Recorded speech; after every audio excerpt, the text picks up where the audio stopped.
Glass quite full when it comes to women cricket, glass half empty when it comes to men's cricket. Yes, a difficult year for India in Test cricket, a terrific year for India in white ball cricket. Like the women, we don't always talk about them, but they were the heroes of 2025 when it comes to cricket in India.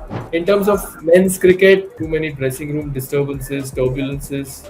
Post that, the red ball format, I think uh, Indian cricket still has a long way to go.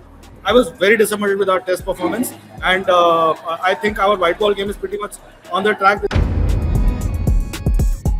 Just wanted to start off with you, Dwaipen. How would you look back at the past 12 months in Indian cricket, both men and women? Glass half full or glass half empty? Glass quite full when it comes to women cricket, glass half empty when it comes to men's cricket. If I talk about men's cricket, then it has been a year of tumult, to say the least. Like if I put it mildly, this has been a tumultuous year. I have never seen a year that has been so fluctuating as it has been the case with India. Three formats, three completely, like if we divide white ball and red ball into two completely different directions, the two teams have gone. Like the same coach, same everything, same setup, just two teams moving in two different directions. It's it's weird. Like yes, of course, the year will be remembered for Rohit Sharma and Virat Kohli retiring from Test cricket. But if we go back to an episode around the same time last year, we were probably discussing that both have done their bit in Test cricket, and maybe this is time for them to go because of the struggle that they were having in Test cricket. So the fact that they were gone, at this point we may feel that it would have been better if they had stayed on. But if we go back a year and listen to ourselves, we will find that we ourselves were asking for their heads at that point. So it's fine, it's okay, it had to happen, so it has happened. But yes, a difficult year for India in Test cricket, a terrific year for India in white ball cricket, like two big trophies. So yeah, that's how we can sum it up. But of course, the icing on the cake is the women. We don't always talk about them, but they were the heroes of 2025 when it comes to cricket in India. Nitin, how do you look at this look back at the year that was? Glass half full or glass half empty? Glass more than half empty in terms of the men's side of the game, but I think the women's side, the glass half full. I thought we saw signs of what can be possible when they almost pulled off a heroic chase at the Kotla against Australia, when Smriti, I think, got the fastest 100 by an Indian woman in ODI cricket. So we saw what this team can do. Yes, there was a massive hiccup when they lost 3 games, and I myself was very, very critical of the team, especially when they lost that game against England. Was it in Indore when they lost that game to England? I think it was in Indore. I think it was in Indore. Yeah, and especially I did not like the words used by the skipper towards the vice captain when she said that we lost the game when Smriti got out. So I thought that was a bit unnecessary. But then I think they bounced back fabulously, and kudos to them. Yeah, I mean, what all they have been subject to in terms of so much vitriol on social media, in terms of even senior journalists, not using very kind words towards them. But to pull it off and to beat Australia in that semi-final, I think, as it happened in 2011, I think we all realized that once they've got past Australia in a thrilling game at Ahmedabad, I think that's when we realized that this team can go all the way. And I think we all knew that once they beat Australia, I think for this generation of women's cricketers, I think the Australia is the final frontier. So the Australian team is the final frontier. So kudos to them.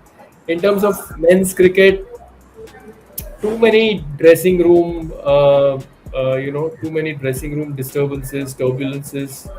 Um, the sudden retirements of Rohit Sharma and Virat Kohli from the Test tour, when it seemed that both I think wanted to tour England, but then I think they were almost edged out.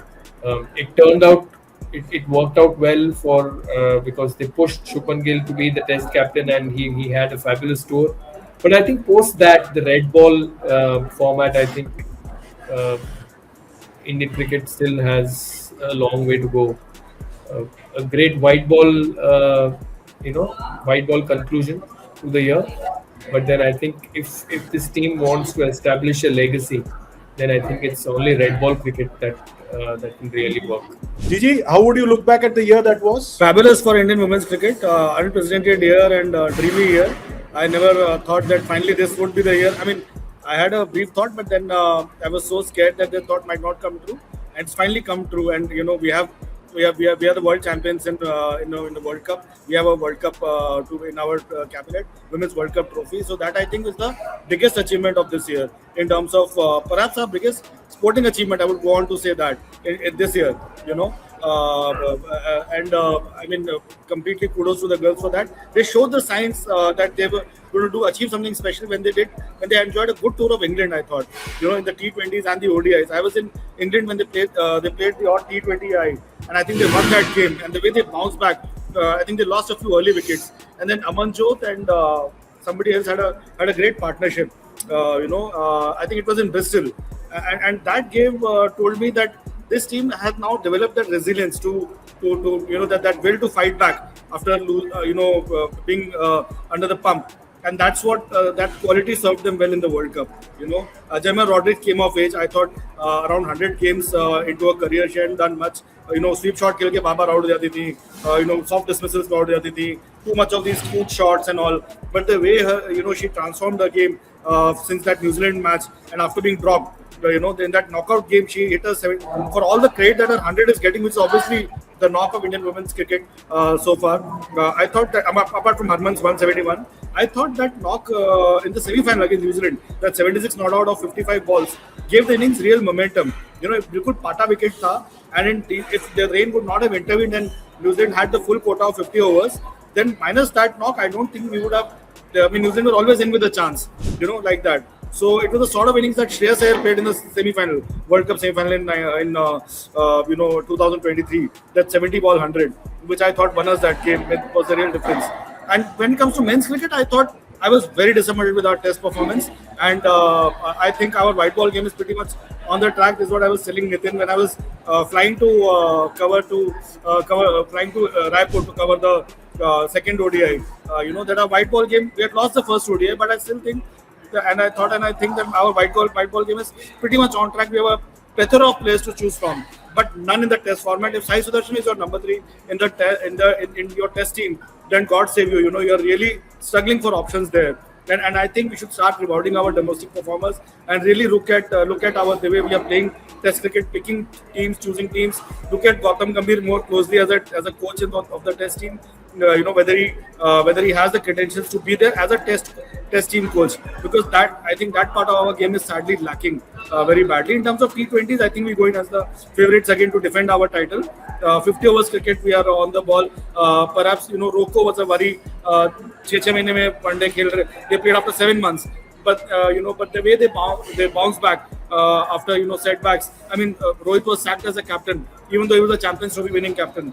And for Virat also to silence his doubters, not playing being in England all the time, not playing perhaps enough domestic cricket. So the way they bounce back, I thought was the other silver lining. It was the biggest silver lining in men's cricket, I thought.